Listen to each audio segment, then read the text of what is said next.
As a company is working to bring you specifications you can relate to so you can have an educated decision on your purchases. This one is from Hogue. They have an exclusive license with H&K, Heckler, and Koch, and also with SIG to produce their knives. So it's all made in the United States.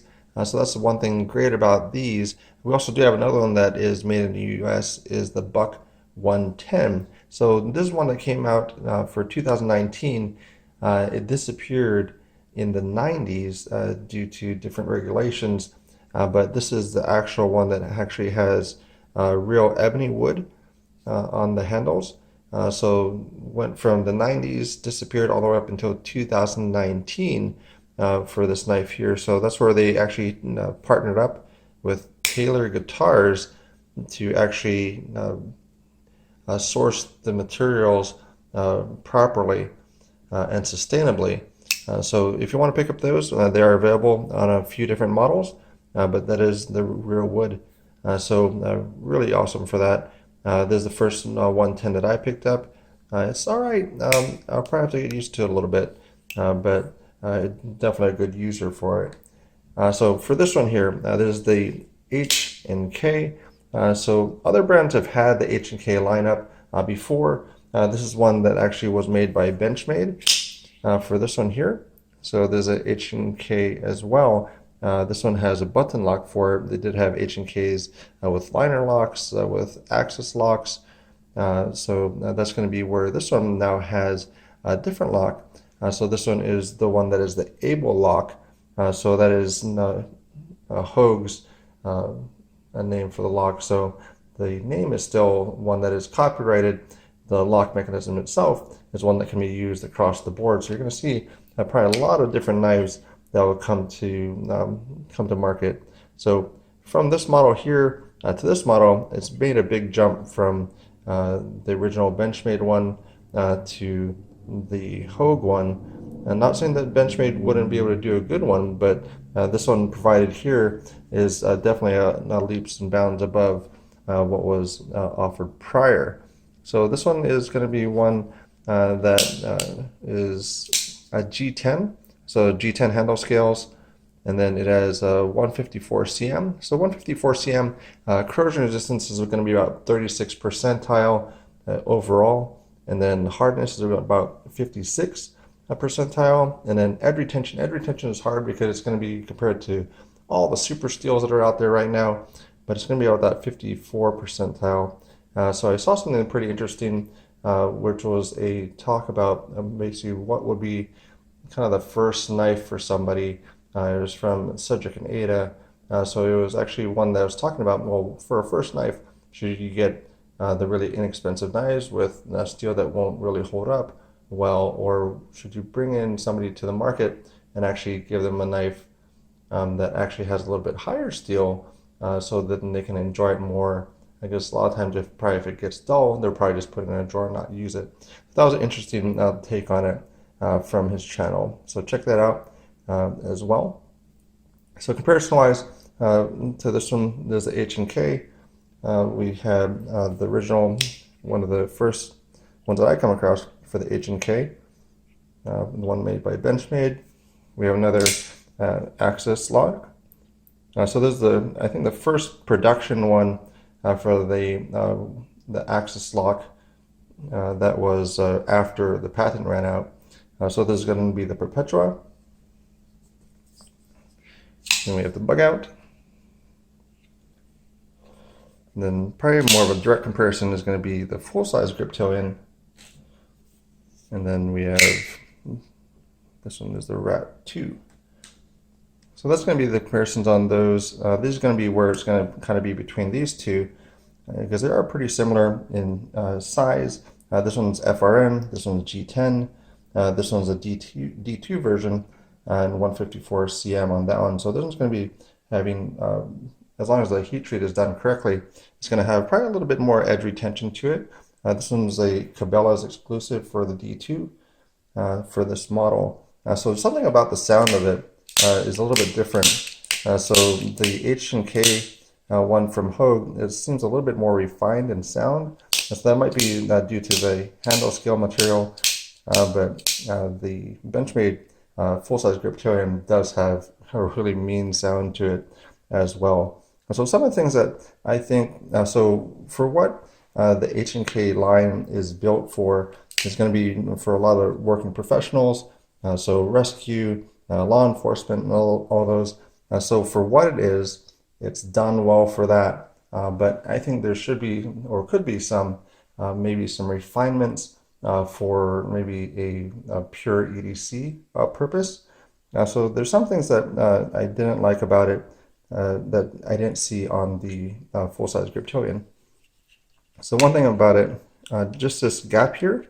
So between the two scales, this one you can actually get light through it. So you can actually see that.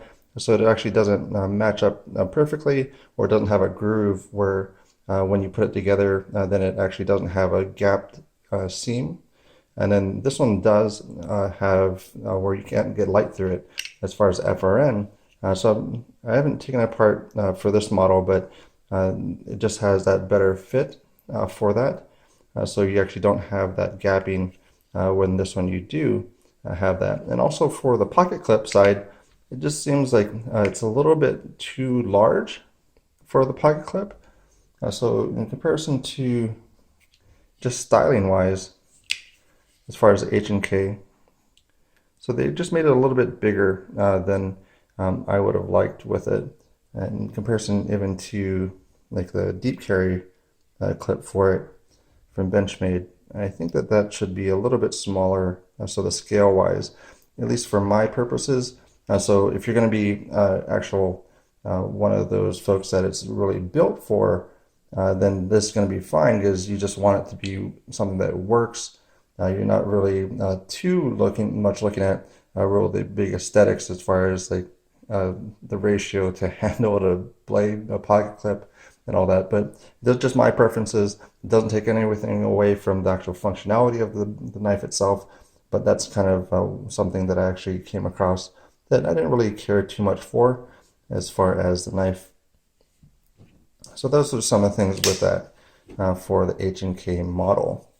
So there's a lot of different opening mechanisms for it, or methods for this knife. So of course you have the thumb, you have the middle, you're gonna have more of a pinch and roll. So if you want to actually open it slower, and then you're gonna also have inertia too though. So being able to open it that way. So this one is MSRP of $149.95, and then you're going to be able to find it through a few different offerings of them from other folks. I think they are also trying to get a model that is going to be just basically at $100 for the knife. So that's going to be something that's going to be more readily available to a lot of other folks as well that don't really want to make the jump up above that $100 price point for it. So clip point blade, 3.25. I really like a blade length of 3.25. So I think that's actually really well done for it. So flat grind for it. This one is about 52 hundredth of a centimeter, and that's going to be about 5 sheets of paper, and then about 20 thousandths behind the edge. So folks that care about as far as thickness through maybe a media that you're cutting that's a little bit thicker than paper. And then also this one has 4-way as far as how you're going to carry it. So unlike I guess the original one, or even the one from Benchmade, so for this one, so you actually have both sides for this as far as carry for tip up. Also, if you want to go tip down, you cannot do that with the Benchmade, but you can do that with HK by Hogue. So there's a lot of good things for that. It's a lot of preference wise as far as how you want to carry it. And for myself, it's not a deal breaker if a knife comes tipped down. I'll still use it that way. I'm not a very tactical type of sense person, but there's a lot of different discussions for that. But for me, it's good. So it meets everybody's different preference as far as how they want to carry their knife, which is a great way to do that. For sharpness, I didn't do the sharpness test on this one because it's been through the pass around group, and it's not, it's kind of had an edge dropped back to it. So it's not going to be a fair example of what you're going to get from the factory. And also if you are going to sharpen, of course, you're going to have your own edge put onto it as well. So for this one, buy, borrow, or avoid I would say it would be to buy if you're going to be using it for really those uses that H&K is really driving you towards, as far as those professionals, as far as military, law enforcement, rescue, first responders. It would be a good knife for that. But for me, it would be more of a borrow because if I had to put between the two, I'd be hard pressed. Even though the G10 is a better material than the FRN in most cases, this one has a little bit more grip to it than the FRN for the handle, but the Griptonian works really well. But some of the things, even for this type of pattern, around the edges, it's a little bit, if you just run your finger across it, it's a little bit of a sharp edge to it. They did kind of round that out for this part where you're going to be really getting your finger in there quite a bit. But it would be nice to have the entire pattern kind of done in that fashion.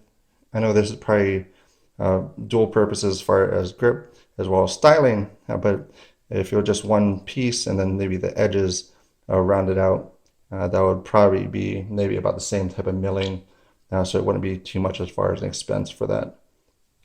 But those are all things that I think about the knife. Let me know, I guess, in the comments down below as far as what you think about the blade, what you think about Hogue. Hogue is that US manufacturer, so they have a lot of options out there as well for their knives. They also have automatics.